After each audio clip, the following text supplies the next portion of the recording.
Welcome to the Make Me Whole podcast. I'm your host, Josette Rosado, and it's time to talk getting past what's difficult, trusting our own abilities to do more, and keeping it that way.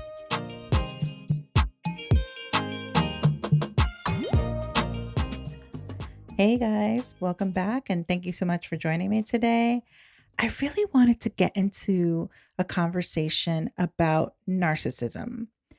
People have been throwing the word narcissist around a lot, and I thought it would be helpful to get more understanding about what narcissism actually is, how to protect ourselves, and especially heal when you've either been interacting with, been raised by, or in a relationship with someone considered to be a narcissist. And I will tell you, I have a lot of experience in this area, not only with some of the clients that I used to see, but also with the people who I've been around. I think it's important that we understand what tools we need and recognize what triggers interacting with narcissists set off for us. I want to let you know that narcissism by itself, or calling someone a narcissist, does not give them a mental health diagnosis. Narcissism isn't a diagnosis. It's like if I were to say, well, yeah, you're so sweet and agreeable. That's not me diagnosing you. It's a personality style, a negative one that shows that you haven't adapted too well, but it is a personality style. The official diagnosis for narcissism is narcissistic personality disorder. And there are a lot of factors that come to play before you can get diagnosed officially. People just seem to be really worked up over the word. And no matter what you're saying, not everybody is going to present with this, although they may have narcissistic behaviors. It doesn't make them a narcissist. So, what is a narcissist? Honestly, they're the kind of person that has no empathy. They feel very entitled. Sometimes they come off as arrogant, or they need validation and admiration all of the time. They need to be in control, and they are significantly poorly emotionally regulated. These are the type of people who usually show strong moments of rage when they're frustrated or disappointed, and especially if they don't get their way. They are very easily provoked, very thin skinned, and don't take feedback very well. The core of narcissism is really deep insecurity. These are not the people that believe they are better than people. The behavior that they have serves as a way to protect themselves, almost like a coat of armor. And they're always fighting this battle against feeling shame. They lash out so that they can maintain control, dominance, and for them, it gives them a sense of safety. And the people who are affected most by their behaviors are the persons who are close to them, like family and friends. You're not born a narcissist, let's be clear. It's actually made through your temperament from when you're a baby.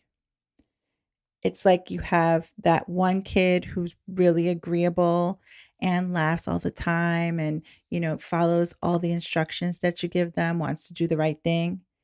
And then you have the other kid who oftentimes is looking for attention and will act out, climbing the walls, not staying still, just doing the things that they feel are best for them. So, what are the warning signs for someone who presents as a narcissist? Well, they're very reactive, as I said, to any kind of feedback or criticism. They'll say things like, oh, fine, if you don't like what I did, why don't you try to do it better? They are opposed to so many things. They don't like being told what to do. They engage in what's called performative empathy, which shows that they're giving you their care from the surface. They'll look at you and be like, oh my gosh, I can't believe you're going through this. And once you start describing what you're going through and kind of speaking about your situation, they quickly don't engage anymore because that level of emotion is too much for them. When they need you, they'll be great. And after, they check out. Usually they're nice just to get what they want. And they're really engaged with their egos. That's where you find that it's hard for them not to jump into your conversations or interrupt people and make things completely about themselves. Another factor is where they're constantly having to put people down in order to really lift themselves up. It comes from feeling inadequate or just like they're not good enough in the moment. So they show up as snobby so that they can dominate or hurt the other person to remain in charge. Those are the kinds of situations where someone throws something negative and follows it up with, "Oh, I was just joking." These are also people who constantly are doubting reality. They tell you, "Oh, that never happened." They are masters at the art of gaslighting. When you address whatever issues you might have with them, they push back and they believe that they are given special treatment because of who they are. What's the impact of having adults like this, especially if they're your parents? I'm telling you, it's not good. Any narcissism that you experience as a child creates issues with your sense of identity, your sense of autonomy, and leaves us feeling like we can't believe in ourselves. It causes shame where it's impossible to express your needs. The result is adults who are anxious and unable to be aware of their own self worth. The child eventually devalues and doesn't trust themselves. The idea here, of course, is that the child should have no needs outside of the parent. So if they go along with things, everyone gets along. Once the child has thoughts of their own, the narcissistic parent does not have interest in that. And the child isn't allowed to have a life comfortably outside of their family. So here's the thing: as much as you might be evolving and understanding yourself better, you can't call out a narcissist. If you think that you're going in to tell them about themselves, the result is going to be raging and screaming. It can result in the person lashing out and setting up stories about who you are and telling everyone that they need to be away from you, that your energy is harmful. They call you the narcissist.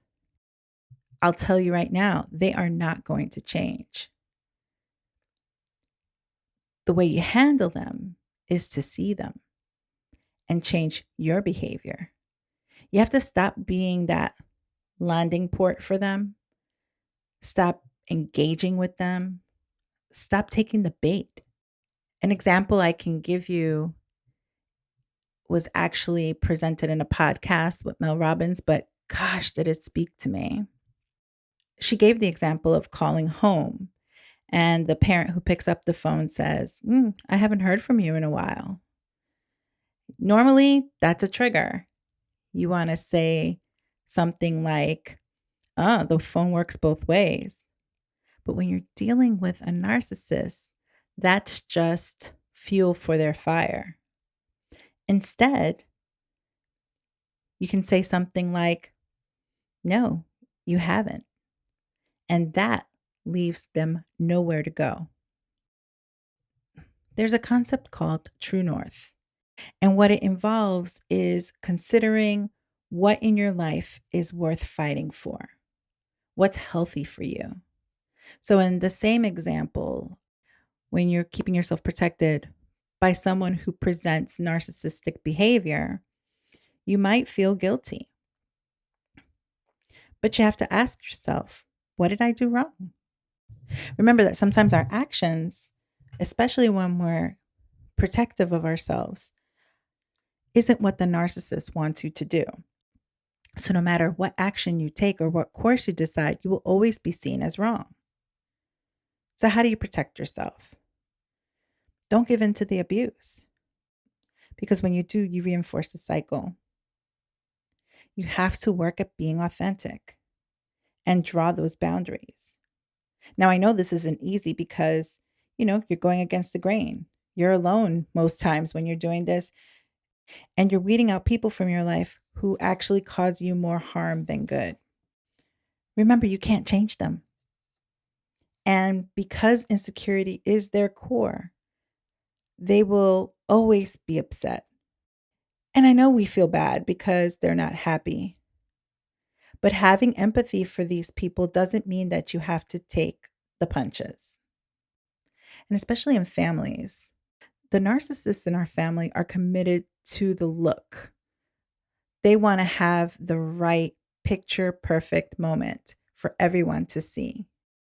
Look at me. I have 20 family members in my house celebrating the holidays. Let's take a picture. There's no room for compassion or individual understanding. No narcissist will do that.